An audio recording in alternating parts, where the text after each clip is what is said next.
Hi friends, నేను మీ Pavani. Welcome back to Pavani foodie.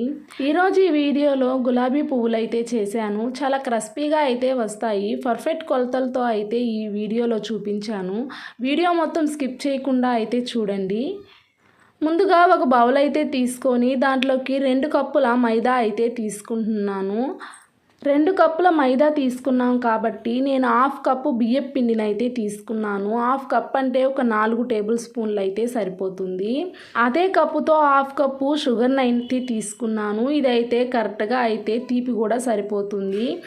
ఇప్పుడు కొన్ని వాటర్ అయితే పోసుకుందాము. ఒకటేసారి అయితే నీళ్ళు అయితే పోయకండి, ఎందుకంటే అవి ఉండలు కట్టేస్తాయి. కొంచెం కొంచెం నీరు పోసుకుంటూ కలుపుకుందాము. ఇలా పిండి మొత్తాన్ని ఉండలు లేకుండా కొంచెం కొంచెం వాటర్ పోసుకుంటూ కలుపుకుందాము. చూశారు కదా, ఇంతేనండి. ఇలా అయితే కలుపుకుంటే సరిపోతుంది. ఇంత థిక్గా ఉంటే సరిపోతుంది. ఇలా కలుపుకొని పక్కనైతే దీన్ని పెట్టుకుందాము. ఇప్పుడు స్టవ్ అయితే వెలిగించుకొని ఒక బాండ్లు అయితే పెట్టుకుందాము. దాంట్లోకి డీప్ ఫ్రైకి సరిపడా ఆయిల్ అయితే వేసుకుందాము. ఇలా ఆయిల్ పోసుకున్న తర్వాత ఆయిల్ కొంచెం వేడెక్కిన తర్వాత గులాబీ పువ్వులు చేసే కాడనైతే తీసుకొని నూనెలో అయితే పెట్టుకుందాము. ఇది కాడనేది బాగా వేడెక్కాలండి. వేడెక్కిన తర్వాత మనం ముందుగా రెడీ చేసుకున్న పిండిలోకి అయితే ఇలా ముంచుదాము. హాఫ్ ముంచితే సరిపోతుంది. ఇలా ముంచిన దాన్ని ఇలా ఆయిల్లో అయితే పెట్టుకుందాము. ఇలా ఆయిల్లో పెట్టిన తర్వాత ఒక సన్న కమ్మిని తీసుకొని సైడ్లు ఇలా అన్నామంటే ఆ పువ్వు అనేది ఊడిపోయి నూనెలోకి అయితే వచ్చేస్తుంది. పెద్ద కష్టం అయితే ఉండదు, సింపుల్గా అయితే వచ్చేస్తుంది. ఆయిల్ అనేది వేడెక్కి ఉంటే తొందరగా ఇది కలర్ చేంజ్ అవుతుంది. అందుకని చూసుకొని అయితే తీసుకోవాలి.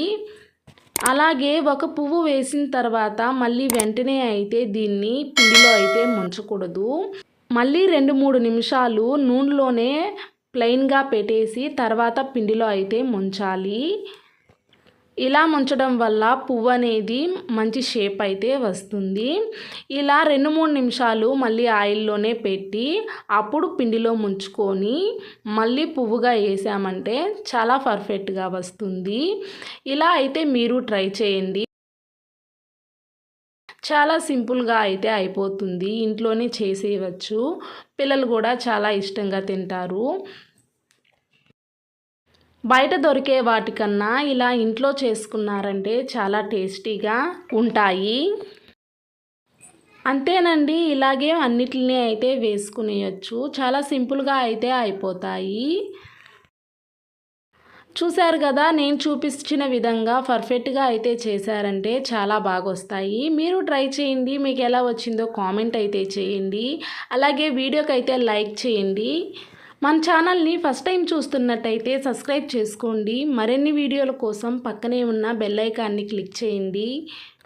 ఈ వీడియోని మరికొందరికి చేరడం కోసం షేర్ చేయండి. Thanks for watching.